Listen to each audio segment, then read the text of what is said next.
Ayo berinvestasi akhirat, bangun rumahmu di surganya. Sempurnakanlah ibadah Anda dengan beramal jariah yang pahalanya tidak terputus hingga akhir kiamat dengan ikut berdonasi untuk pembangunan Masjid Agung Al-Akbar Kota Sorong.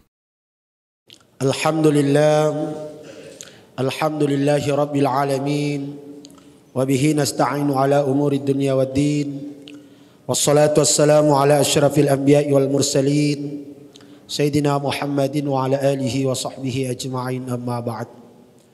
Kembali kita memanjatkan puji syukur kehadirat Allah Subhanahu wa taala karena pada zuhur kali ini Allah masih berkenan memberikan kita nikmat kesehatan, nikmat kesempatan, nikmat iman Islam, terkhusus nikmat sujud kepada Allah Subhanahu wa taala di akhir-akhir Ramadan kita ini. Salawat dan salam semoga tetap tercurah kepada junjungan Nabi Allah Muhammad sallallahu alaihi wasallam. Kaum muslimin dan muslimat jamaah zuhur yang insyaallah dirahmati Allah. Pada kesempatan kali ini saya ingin menyampaikan sebuah hadis yang diucapkan oleh Nabi pertama kali ketika sampai ke Madinah. Jadi ketika Nabi hijrah disambut oleh penduduk Madinah, maka ada pesan Nabi SAW kepada masyarakat Madinah saat itu. Pesan inilah yang membuat Madinah itu yang awalnya bernama Yasrib berubah menjadi Madinah. Madinah itu artinya kota maju, dari kata tadayyan. Jadi Madinah itu sama dengan peradaban. Jadi Madinah adalah kota peradaban. Berubah nama karena setelah dilihat ternyata masyarakatnya maju. Kenapa maju? Karena melaksanakan apa yang diajarkan dan dipesankan oleh Rasulullah sallallahu alaihi wasallam. Maka dalam sebuah hadis dikatakan lamma qadima Rasulullah sallallahu alaihi wasallam al-Madinata, ketika Nabi sampai ke kota Madinah, injafalan nasu ilaihi, semua orang berbondong-bondong, semua orang berkumpul untuk menjemput, untuk menyambut Rasulullah datang ke kota Madinah. Jadi injafalan nas, berkerumun orang. Biasalah kemudian ada pepatah mengatakan saat itu mereka membaca dengan mengatakan tala'al badru alaina, telah muncullah rembulan kepada kita ini. Artinya Nabi itu diumpamakan dengan bulan purnama. Al-badru, bulan purnama telah datang kepada kita. Nah, ketika mereka berkumpul itu, seorang sahabat yang saat itu belum jadi sahabat namanya Abdullah bin Salam. Beliau mengatakan karena orang ribut bahwa datang Muhammad, telah datang Muhammad ke kota Madinah, maka beliau mengatakan fajitu fin nasi li anzura ilaihi. Maka saya juga ikut kerumun, saya juga ikut menyambut. Saya tujuannya hanya ingin melihat wajah Rasulullah. Mana itu orangnya yang disebut dengan Muhammad sallallahu alaihi wasallam? Mana orangnya? Maka beliau kemudian setelah melihat wajah Rasulullah, dia mengatakan falammastabantu wajha Rasulillah araftu anna wajhahu laysa wajha kadzabin. Setelah saya melihat wajah Rasulullah, saya kemudian yakin bahwa ini adalah wajah, bukan wajah-wajah pendusta. Jadi saya kadang-kadang kaget. Jadi dari dulu itu istilah, baru lihat casingnya, kayaknya tidak meyakinkan ini. Kayaknya ini orang penipu. Jadi itu dari sejak Nabi itu ada. Dia mengatakan araftu anna wajhahu laysa wajha kadzabin. Saya tahu wajahnya orang ini bukan wajah-wajah pendusta. Ini orang jujur, ini orang benar. Padahal baru pertama lihat. Makanya penting itu casing juga, Pak. Jangan sampai casing kita baru dilihat, kayak preman ini. Jadi laisa wajha kadzabin, bukan wajah pendusta. Maka lalu beliau wa kana awwalu syai'in takallama bihi anqal. Nah, pertama kali ucapan yang keluar dari Nabi ketika disambut di kota Madinah itu, beliau kemudian bersabda. Nah, inilah yang perlu jadi renungan buat kita ini. 4 sabda Nabi dalam sambutannya itu. Beliau pertama mengatakan, ya ayyuhan nas, wahai semua manusia, wahai penduduk Madinah. 1, afsus salama bainakum. tebarkan salam di tengah-tengah kalian. Jadi kalau ketemu, ucapan pertama yang keluar adalah salam. Artinya Nabi mengajarkan kepada penduduk Madinah bahwa kalau mau damai, mau tentram, mau nyaman Madinah ini, mau kita akur, tidak gontok-gontokan, tidak berselisih, maka yang pertama perbaiki komunikasi, perbaiki interaksi. Interaksi pertama yang bagus itu adalah ucapan salam. Afsus salama bainakum. Sapa menyapa. Makanya mohon maaf, makna salam itu ada dua. Satu bermakna salam sebagai makna sapaan. Assalamualaikum, oh nyapa. Ada yang assalamualaikum dalam bentuk doa.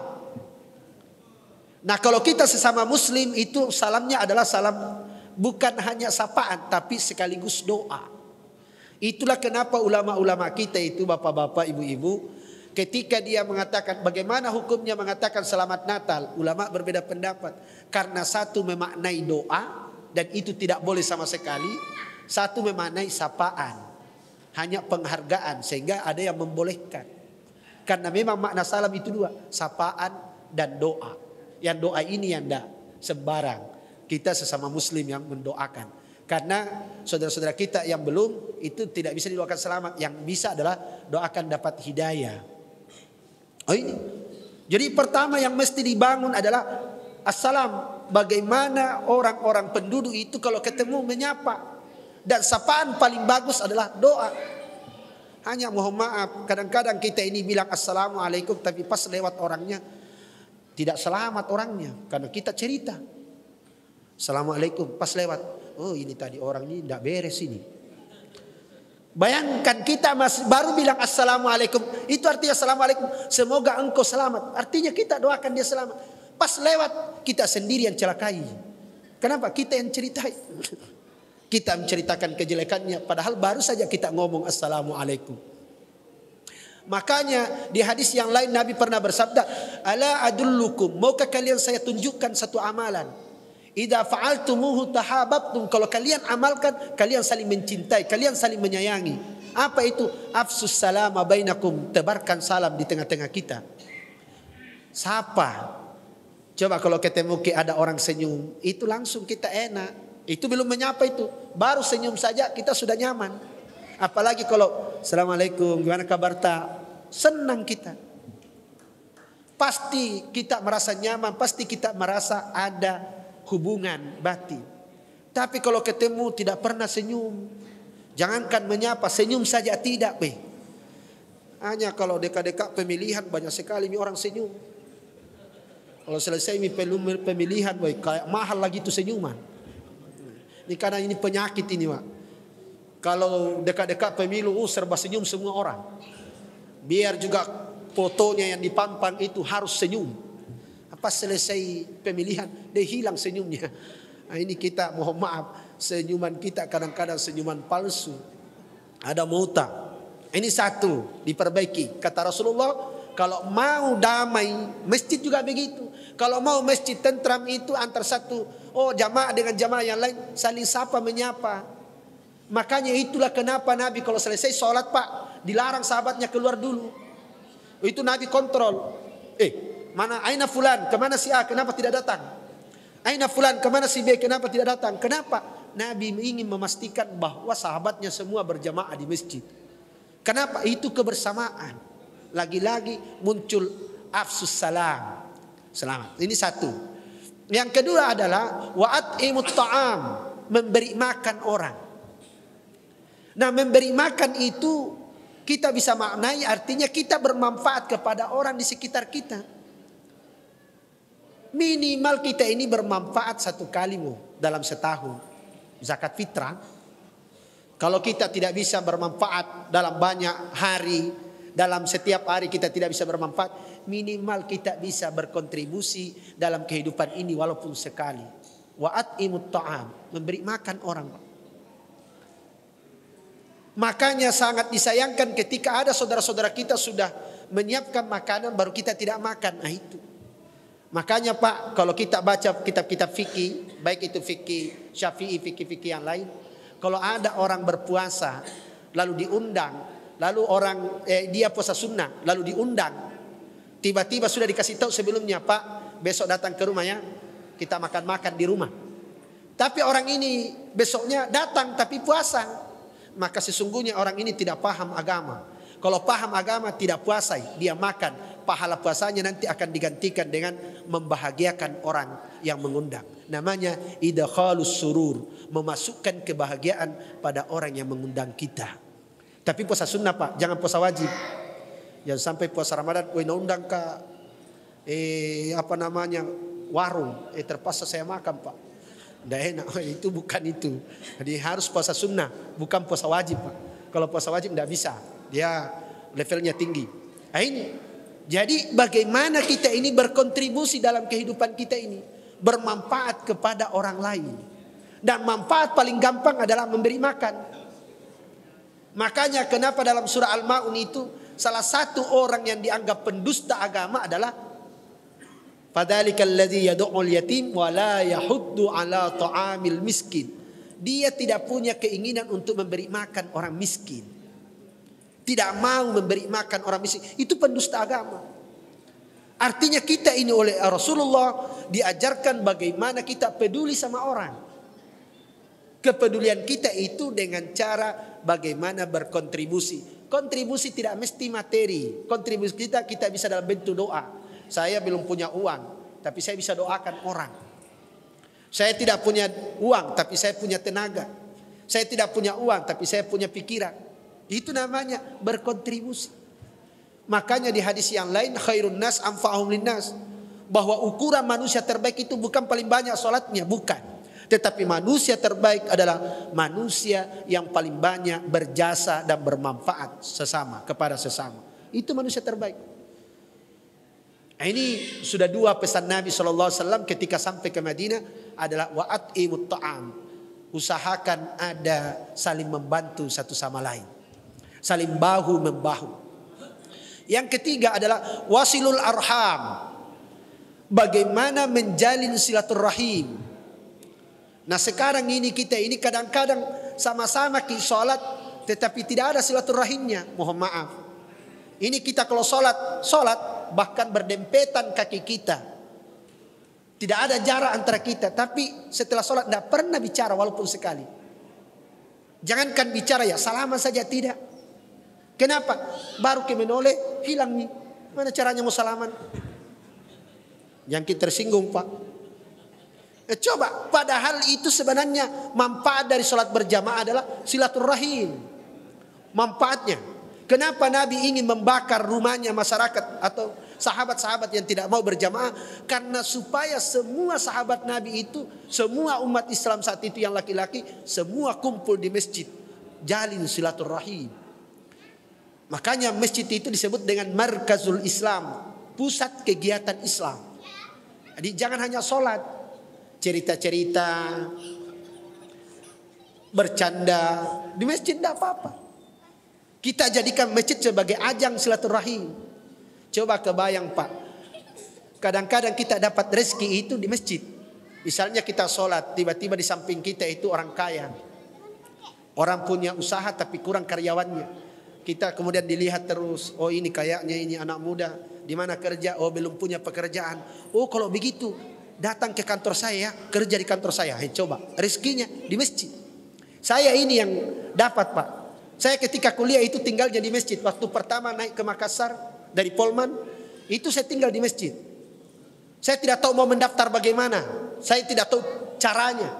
Saya hanya tahunya tinggal di masjid, jadi marbot, kemudian azan, bersihkan masjid. Itu kerjanya selama sekian bulan. Tiba-tiba ada jamaah tanya saya, nak mau kuliah? Iya, saya mau kuliah tapi belum mendaftar, saya tidak tahu. Oh nanti saya kasih tahu anak saya. Ternyata sang ibu ini punya anak profesor di kampus. Nah beliaulah yang mendaftarkan saya dan memberikan saya beasiswa. Berkahnya jamaah di masjid, Pak. Jadi jangan diremehkan itu kebersamaan di masjid. Tapi kalau kita tidak pernah di masjid, mana pernah ditanyakan. Coba kalau kita selalu istiqomah di masjid, pasti ditanyakan kemana si Anu. Biasanya dia datang berjamaah itu. Oh meninggal dunia, oh kita sholatkan. Tapi kalau tidak pernah tetangga lagi tidak tahu bilang mati atau hidup. Jadi tidak pernah ditanyakan ini orang masih hidup kah atau ini orang sudah mati. Kita tidak tahu. Maka itulah kelebihannya silaturahim. Jadi luar biasa Pak kalau makna-makna silaturahim itu. Makanya di dalam hadis, siapa orang yang ingin man ahabba ayyubasatalahu fi rizkihi, siapa orang yang ingin dilapangkan rezekinya. Jadi dilapangkan rezekinya dan dipanjangkan umurnya, falyasil rahimah, hendaklah ia menjalin silaturahim. Ini pesan Nabi, silaturahim. Jadi luar biasa Nabi mengajarkan supaya masyarakat Madinah itu kompak. Dan di situ tidak satu agama Pak, banyak agama. Ini sudah 3. Terakhir kata Rasulullah, wasallu wan nasu niyam. Perbaiki hubunganmu juga dengan Allah dengan cara sholatlah di saat orang lain tidur. Di saat semua orang lalai terhadap Allah, di saat semua orang sibuk dengan dunianya, ingat-ingat juga Allah. Wasallu, sholatlah wan nasu niyam, sementara orang tidur. Itulah biasa pengurus masjid, termasuk masjid raya ini. Ada i'tikaf jam 2. Di saat orang tidur semua, bangun kita sholat tahajud. Ini yang dimaksud oleh Nabi, wasallu wan nasu niyam. Dan itulah yang disaksikan malaikat, yang disaksikan oleh para malaikat, dan doa kita diijabah oleh Allah Subhanahu wa taala. Oleh karena itu mari, maka ketika Nabi sudah mengatakan 4 hal tadi ini, kemudian Nabi mengatakan tadkhulul jannata bisalam, maka kalian pasti akan masuk ke dalam surga dengan selamat. Nah, saya mencari apa makna surga di sini? Apakah surga di akhirat atau bisa jadi surga di dunia? Ternyata surga ini dimaknai sebagai simbol kenikmatan. Jadi bukan semata-mata surga di akhirat, tetapi bisa jadi yang dimaksud adalah kenikmatan dunia. Kalau ada masyarakat sudah jadi komunikasinya dengan salam, saling bahu membahu, kemudian jalin silaturahim, lalu dia mendekatkan diri kepada Allah, maka apalagi yang kurang di masyarakat itu? Sudah tidak ada. Maka seperti kehidupannya kehidupan surgawi. Masyarakatnya saling bantu membantu. Masyarakatnya kalau ketemu sapa menyapa. Nah kita ini kalau ketemu jarang sekali mau menyapa. Kadang-kadang tidak kita kenal, padahal kita tahu ini jamaah tetapnya masjid raya. Tapi kadang-kadang kita tidak sapa. Oleh karena itu kata Nabi, kalau mau menciptakan masjid yang seperti surga, maka ada 4 hal ini yang harus dibangun. Kalau kita mau masjid raya ini seperti surga, kenikmatan yang ada di dalam, tidak ada perselisihan, tidak ada cekcok, tidak ada, maka jalin 4 ini. Ingat, 1, tebarkan salam. Kalau ketemu sapa. 2, saling bantu membantu. 3, silaturahim. Ada jamaah yang sakit kita jenguk. Ada yang jamaah yang sakit kita doakan. Itu namanya silaturahimnya jalan Pak. Lalu kita memperbaiki hubungan kita kepada Allah Subhanahu wa taala, maka yakinlah masjid ini akan menjadi masjid layaknya surga yang penuh dengan kebahagiaan, kenyamanan dan ketentram. Tapi kalau sapa saja tidak, nah masjid bisa jadi neraka Pak. Kenapa? Masuk masjid langsung mengkerut mukanya. Kenapa orang begini semua di masjid? Kenapa nasangin pelaku bid'ah di masjid? Sakit kita Pak kalau begini cara berfikirnya. Oleh karena itu mari kita perbaiki. Kita ingat pesan Nabi. Nabi berhasil membangun Madinah menjadi kota peradaban, menjadi kota yang sangat maju karena 4 pesan Nabi SAW. Barangkali itu yang bisa saya sampaikan. Terima kasih atas segala perhatiannya. Wabillahi taufiq wal hidayah. Assalamualaikum warahmatullahi wabarakatuh. Ayo dukung media dakwah Masjid Agung Al-Akbar dengan ikut berdonasi pengadaan alat multimedia dan operasional dakwah. Usia boleh terputus, pahala jariah mengalir terus.